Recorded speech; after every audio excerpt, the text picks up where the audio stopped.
자, 반갑습니다. 두 번째 시간입니다. 여러분들 이어서 계속 가도록 하겠습니다.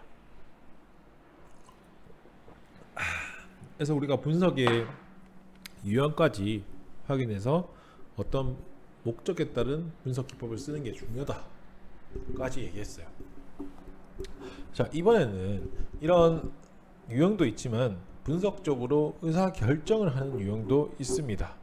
그래서 이 분석적으로 어떤 의사결정을 할 때 어떤 유형을 쓰는지 여러분들과 함께 살펴보도록 하겠습니다.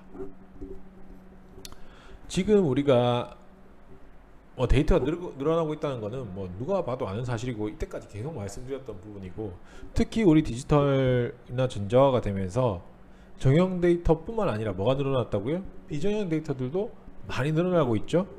그래서 이 다양한 분석을 가능하게 하는 컴퓨터 하드웨어뿐만 아니라 소프트웨어도 기능도 많아지고 있고, 기계 기술도 좋아지고 있고, 기계 자체의 수준도 좋아지고 있다는 거죠. 그래서 예전보다 비용도 너무 세팅하는 비용도 너무 싸졌고 환경도 너무 좋아지고 있습니다. 자, 이런 여건인 거예요. 이런 여건이에요. 그래서 이제는 분석을 전략적으로 활용하려는 추세는 대세인 거죠. 대세예요, 대세. 여러분들 말하면 분석을 사용하는 전략이 국룰인 거예요, 국룰. 여러분들 그 기본 룰을 안 따르면 뒤져질 수밖에 없잖아요. 그래서 빅데이터 시대는 여러분들 생각해 보시면 몇십 년은 더 갈 겁니다. 여러분들 살아생전에는 빅데이터를 계속 사용할 겁니다. 그래서 산업이라든지 경영 과정에서 엄청나게 발전할 거예요. 예전에 지금 우리가 속도 빨라졌다 어르신들이 많으시지만 조금만 지나면 여러분들 4학년이신 분들은 1학년하고 또 세대 차이 느끼실 거고, 나중에는 2학년 1학년 3학년 2학년 다 차이가 느껴질 거예요. 그렇다 보니까 제가 최대한 최신의 기술이나 이런 것들을 알려드리고 싶은 부분이고, 특히 빅데이터는 최신의 기술이에요. 그만큼 여러분들이 돈 벌어먹고 할 수 있는 기술이고요. 그래서 그만큼 중요하다는 겁니다. 그래서 이런 상황이에요. 근데 특히 이게 기업의 경영 분야로 우리가 사용을 한다고 생각해 보시면 어떤 분야에 사용되겠냐 이 말이에요. 지금 데이터 늘고 있고, 이 데이터를 하기 위한 비용도 싸지고 있고, 특히 이 분석이라는 건 전략적으로 활용을 잘 해야 되는데, 특히 우리가 어디서 쓴다? 기업의 경영 분야에서 쓴다. 그래서 기업의 경영 분야에서 쓸 때 어떤 분야에서 분석적 의사결정의 분야를 나눌 수 있고 유형을 나눌 수 있겠냐고죠. 그래서 어떤 분야에 여러분들이 경영 파트로 들어간다면 어떤 분야에서 이 분석적 의사결정을 사용하면 더 좋다라고 말할 수 있는 부분이죠. 미리 목록을 나눠놨어요. 여러분들이 이 책에서 이 목록 딱 나눴다가 회사 들어가셔가지고 경영 분야로 들어갔다, 경영팀을 들어갔어요. 그럼 여러분들이 이것부터 확인해 보는 거예요. 우리가 지금 이 부분에서 빅데이터를 활용하고 있지 않느니 이렇게 빅데이터 한번 활용해 보지 않겠니? 라고 페이퍼를 써가는 거죠. 유능한 직원이에요. 한번 같이 살펴봅시다. 모두 다 유능한 직원이 될 수 있어요. 이것만 볼 수 있다면. 표로 다 잘 정리되어 있습니다. 제가 앞에도 놔두놨고요.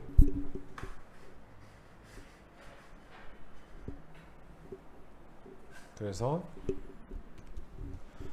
경영 분야에서 분석적 의사결정의 분야와 유형입니다. 제가 표로 놔두었고요. 크게 어떤 분야가 있다. 이게 전통적으로 계량적 분석을 활용한 분야예요. 그렇기 때문에 바로 사용될 수 있고 제일 필요한 분야라는 거죠. 마케팅 관리,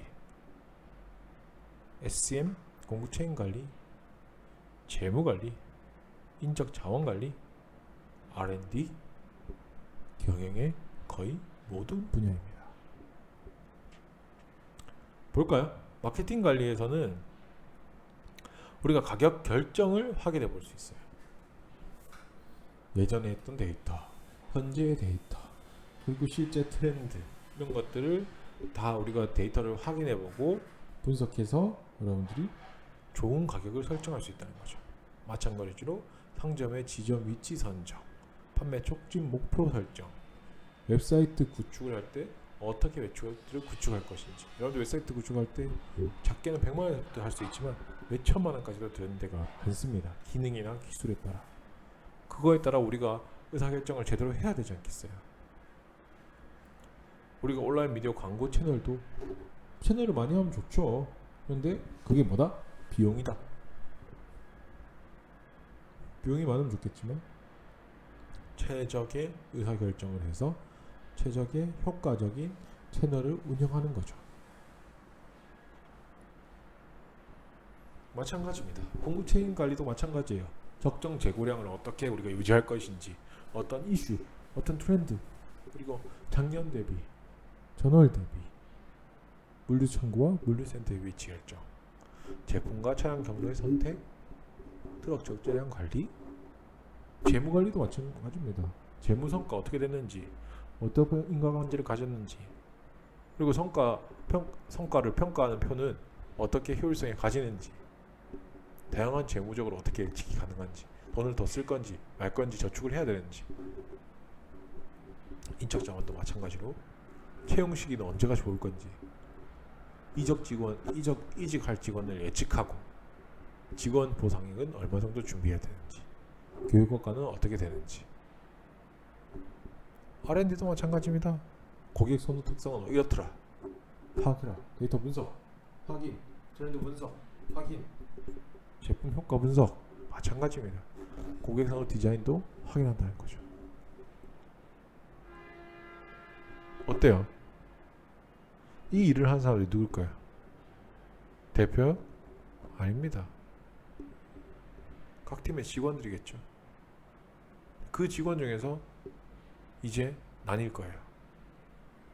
여러분들이 빅데이터 분석을 할 수 있다면 먼저 트렌드를 읽고 트렌드를 분석해서 이런 식으로 나가자고 이야기해야 할 직원과 팀장이 이렇게 해보세요. 이렇게 하세요. 이렇게 준비하세요. 몇 시까지 준비하세요. 해서 준비할 직원과. 자, 결과치는 엄청난 차이를 가질 겁니다. 팀장이 시킨 직원은 여러분들이 팀장이 시켜서 이렇게 했다고 생각해 보세요. 딱 팀장이 시킨 것만 합니다. 시간 3개 뽑았습니다.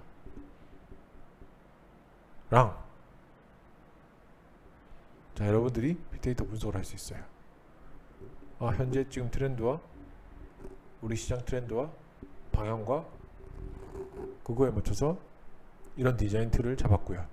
이 디자인 틀에 따라서 제품 고객 선호 데이터에 의해서 현재 이 고객 선호 데이터를 이용한 디자인을 완성했습니다.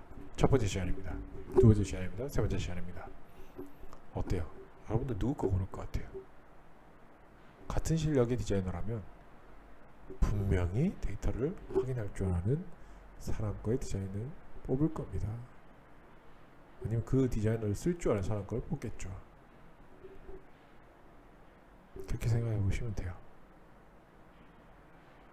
아직까지 빅데이터 사용 안 하실 건가요? 그냥 윗사람이 시키는 대로 할 건가요? 라는 거죠. 어떤 게 좋은지는 잘 모르겠어요, 저는. 그런데 판단은 여러분들이 하셨으면 좀 좋겠습니다.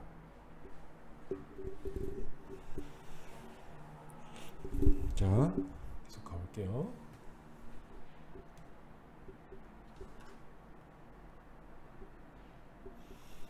자, 이렇게 분석적 의사결정 유형까지 경영의 환경에서 살펴봤어요. 자, 여기서 연결해서 분석의 역량에 대해서 여러분들이 확인해 볼게요. 이때까지는 우리가 분석의 개념이라든지 분석에 대한 이해에 조금 협조를 마쳤다면 이 분석을 가지고 어떤 걸 할 수 있는지, 역량, 얼마만큼 할 수 있는지 그런 것들을 살펴보는 거죠. 얼만큼 중요한지 솔직히 더 살펴보는 겁니다. 생각해 보시면. 왜냐? 빅데이터 현실이 이렇다 얘기거든요. 자, 생각해 보세요. 빅데이터 시대는 성숙하고 있어요. 그리고 분석 능력을 갖춘 사람들에 대한 수요는 줄까요? 늘까요? 그건 여러분들이 대답을 더 잘 아실 거고, 특히 이런 저명한 맥킨지 보고서에 따라도 미국 같은 기준으로 많이 보는데 분석 능력을 갖춘 사람들이 150만 명 부족하다라고 예상을 해요. 엄청나죠. 우리나라도 마찬가지입니다. 2020년까지 거의 100만 개 일자리가 빅데이터 전문 분야에서만 나올 거다라고 예상하고 있어요. 자, 100만 개 생긴대요. 더 생긴대요. 예전엔 안 그랬냐고요? 17년까지는 52만 개 창출됐어요. 이미 100만 개 또 생긴대요. 빅데이터가 유명한 분야일까요? 아닐까요? 특히 이 빅데이터가 조금 더 여러분들이 좀 집중하셔서 확인해 보셔야 되는 부분이 뭐다? 조직 구성원에 따라 요구되는 자리와 역할이 다 똑같을까요? 다 다르다는 거죠. 기업의 경우에는 여러분들이 수행하시는 직무, 업무에 맞춰서, 역할에 맞춰서 구성원을 어떻게 나누냐면 경영층, 일반 직원, 그 사이에 뭐가 생겼다? 분석 전문가가 생겼다 라는 겁니다. 그래서 어떻게 일을 하냐면 경영층은 분석의 경쟁력을 핵심을 신봉하고 있고, 조직이나 전문 인력, 분석 인프라를 가지기 위해서 지속적으로 투자하고 분석 지향적 기업 문화를 조성하고 노력하려는 집단이 될 거예요. 그렇게 되고 있고요. 이미 그렇게 된 것도 있어요. 잘 되는 기업들은 다 그래요. 그리고 기업의 분석을 근간으로 경쟁을 위해서는 분석 지향 문화가 정착을 해야 되는 거죠. 경영자 입장에서도 분석하도록 계속 요구를 해줘야 되는 거예요. 그리고 그 사람들한테 돈도 더 주는 거고, 그런 문화를 만들기 위해서. 두 번째로 전문가 집단. 전문가 집단은 뭘 해야 되겠어요? 기업 내에서 뭘 하겠습니까? 데이터를 수집, 관리하는 거예요. 그리고 다양한 분석을 하고 다양한 해석을 해서 경영층에게 전략적 조언을 하는 것이에요. 그래서 이들은 뭐다? 수학적, 통계적, 컴퓨터 공학적 전문가 분야의 학력 소유자거나 데이터 분석 전문 지식을 습득한 전문가 집단입니다. 여러분들이 못한다고요? 절대 아닙니다. 그걸 가능케 하는 데이터 분석 툴 수업도 우리 학교에서 알려드리고요. 그걸 결과적으로 해석해서 보이게 할 수 있는 장면을 만드는 수업도 학교에서 하고 있어요.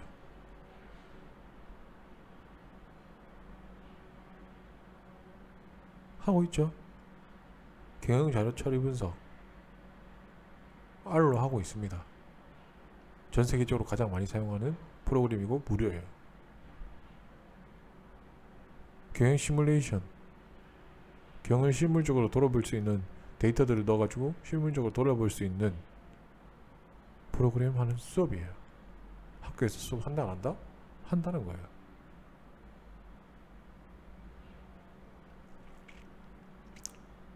거기서 여러분들이 뭘 배우는 거예요? 이제 빅데이터를 배워서 빅데이터 개념을 여기에 넣어야겠구나 라고 이해하시는 장면이 나와야 되는 거죠.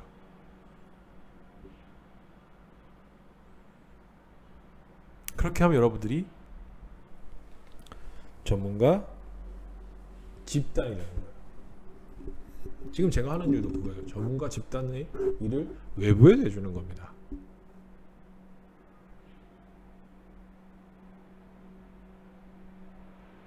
한번 생각해 보세요. 여러분들이 어떤 일을 하고 싶은지.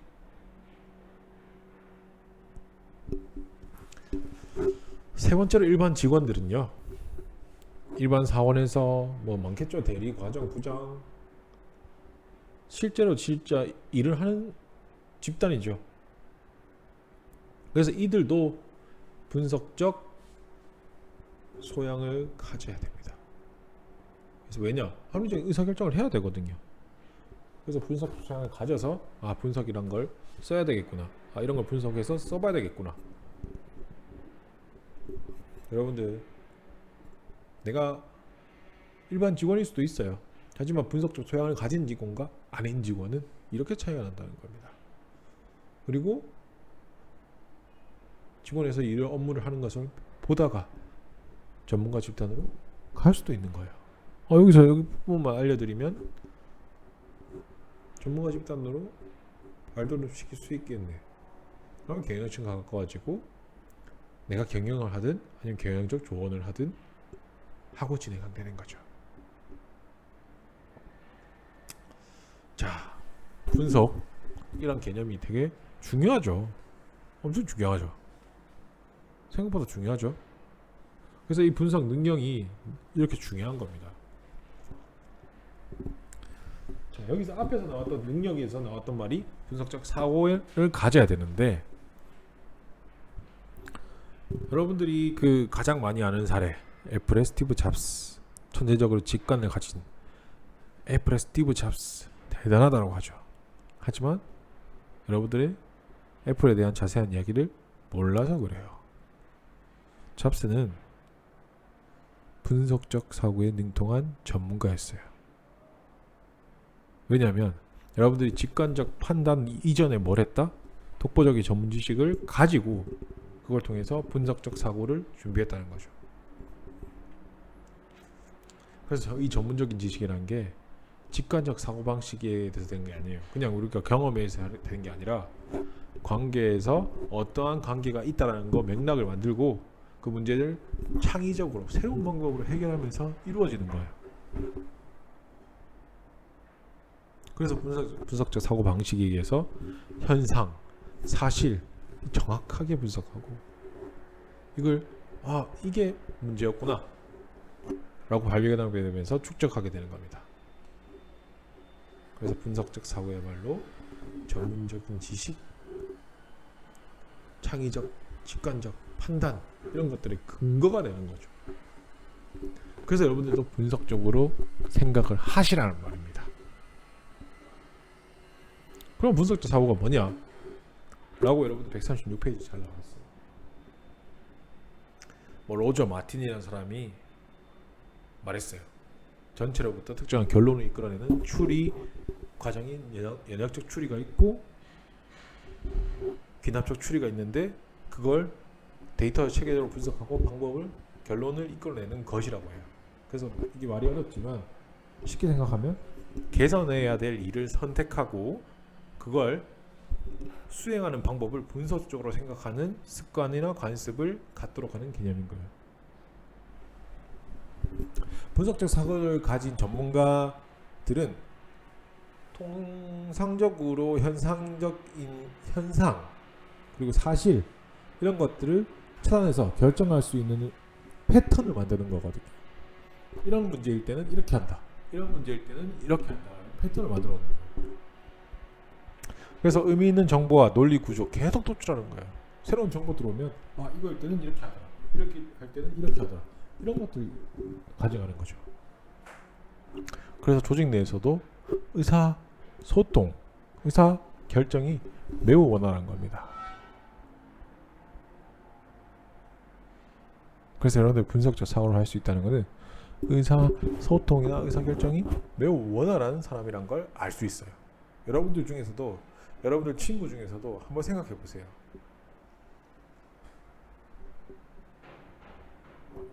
그 친구가 일을 하거나 그 친구가 과제를 하거나 그 친구가 뭔가를 한다면 일이 매우 편안하고 그 친구한테 물어보면 다 답이 나오더라 라고 생각해 보시면 분석적 사고를 지향하고 있는 거예요. 친구들.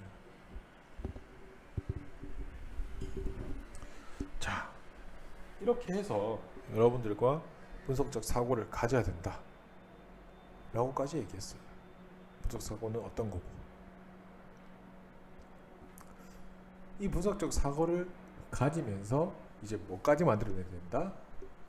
창의력을 가져야 된다는 거죠. 그걸 하기 위해서 뭐가 나온다? 스토리텔링이 나오는 겁니다.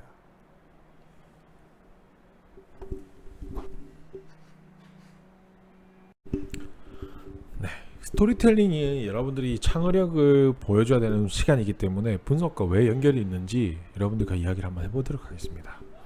사실 이제 분석을 하는 이유가 분석 결과를 해석하고 이 의사결정을 근거로 해서 활용하기 위한 거죠. 이때까지 계속 말씀드렸던 거죠. 분석 결과 해석해서 의사결정 근거로 활용하는 거. 근데 여기에서 여러분들이 필요한 능력이 있습니다. 해석과 의사결정의 활용 능력. 이거는 분석 결과에 대한 창의적 역량이 필요한 순간이라고 생각하시면 됩니다. 왜? 의사결정에서 활용 능력, 해석과 의사결정에서 활용하기 위해서는 거기에 생기는 괴리감이 있다는 거죠. 분석을 결과를 봤을 때 수식으로 나올 수도 있고 수학적 수식으로 나올 수도 있고 뭔가의 근거적인 그 문장으로 나올 수도 있는 건데, 그거를 활용해서 이렇게 해야 된다라고 하는 활용적인 능력은 완전히 창의적인 영역이기 때문입니다. 그래서 여러분들이 해석하는 방향대로 해석이 따라올 수도 있다는 거죠. 근데 그 해석이 다른 사람이 봤을 때 이상하다라고 생각하면 되겠냐고요. 안 되죠. 그래서 이 창의적 역량이 모든 사람이 이해할 수 있게 이야기 요소가 들어가야 되는 겁니다. 분석적 사고는 이제 창의력을 계속 발휘해야 되는데 방해할 요소가 있다고 합니다. 하지만 통상적으로 창의력은 탐구력이고 자유롭게 생각하고 영감의 바탕을 두고 통찰력을 있는 게 생각하기 때문에 완전 다르다고도 생각을 해요. 분석하고도. 하지만 지나친 분석은 이게 창의적인 아이디어를 내는데도 방해될 수 있습니다. 하지만 반대되는 것이 아니라 이 창의력은 분석과 밀접하게 관계가 있다라는 게 제가 말씀드리고 싶은 거예요.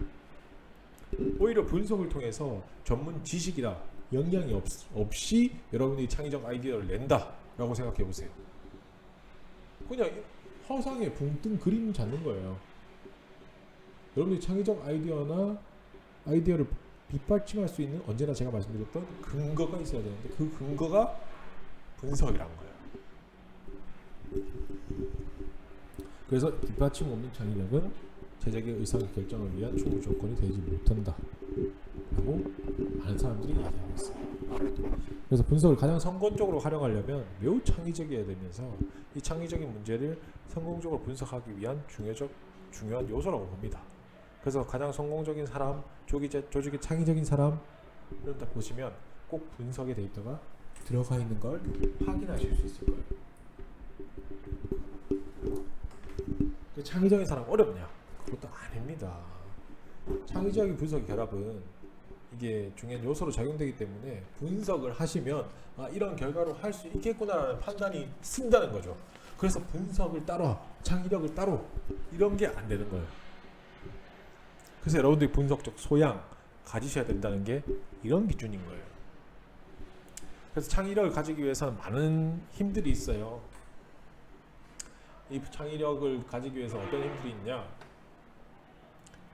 인문학적 소양이 있어야 된다. 인간의 조건에 대해 탐구하는 학문이기 때문에, 그래서 자연과학, 사회과학 기준으로 해갖고 뭐 언어학, 철학, 역사학, 예술학, 문학, 신학 이런 것들이 인간의 발자취나 인간이 어떻게 움직일 수 있는지를 표현하는 거, 노력하는 거기 때문에 인문학적 가치가 매우 중요하다라고 요즘 한동안 엄청 유행했죠. 지금도 인문학이 되게 대세잖아요. 여러분들 뭐 알트, 신자비니 이런 것들이 인문학적인 얘기를 많이 했었잖아요. 그 다음에 두 번째가 직관력과 통찰력이에요. 직관이라는 거는 판단, 추론 이런 거 개재시키지 않고 대상을 직접적으로 인식시키는 건데, 이게 직관을 가졌다는 게 순간적으로 사태나 전체적으로 파악하고 분석해서 명확하지 못한 한계도 가지고 있어요. 그래서 직관적인 사고라는 건 엄밀히 말하면 논리적인 추리 이런 거 거치지 않고 문제 해답을 생각하는 추론 능력을 말하고 있어요.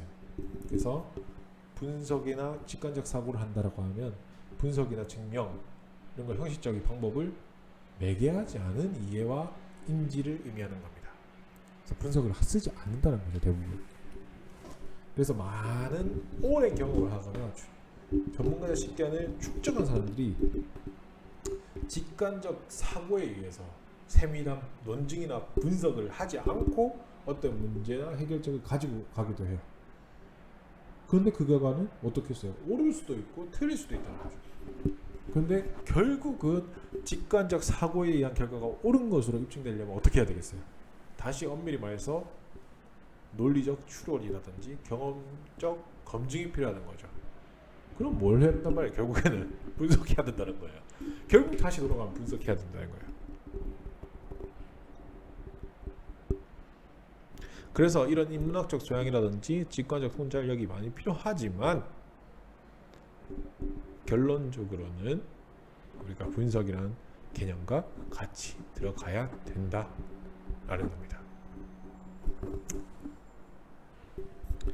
자, 여기다가 이런 창의력도 필요한데 창의력을 어떻게 표현한다? 전달, 역량으로 스토리텔링으로 푼다는 거예요. 스토리텔링은 스토리 플러스 텔링, 스토리와 말하다를 합성한 거예요. 이야기 말하다예요. 이야기 말하다. 그래서 상대에게 알리고자 하는 내용을 더욱 흥미롭게 생생한 이야기로 설득력을 가지게 하는 거죠.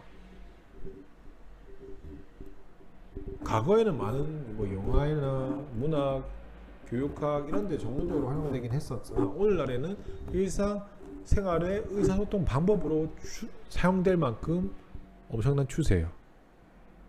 그래서 이 스토리텔링은 인류가 옛날부터 원했던 기술이고 많이 사용했던 기술이기 때문에 여러분들이 많이 보시는 영화, 만화, 애니메이션, 광고 이런 원천적인 컨텐츠로 많이 사용되고 있어요. 그래서 이게 결국에는 타겟으로 하여 그 타겟이 듣는 효과가 좋게 흥미를 자극하게 되고 새로운 것을 이해하게 해주는 계기가 필요하게 되는 게 스토리텔링 기법인데, 분석과 생각해 보시면 문제 상황을 디자인하고 해결 과정은 이렇고 그리고 해석에 대한 전개가 이렇기 때문에 이걸 막연한 상황을 대상으로 하는 게 아니에요. 왜냐? 분석은 구체적으로 분명한 대상이 존재하기 때문이죠.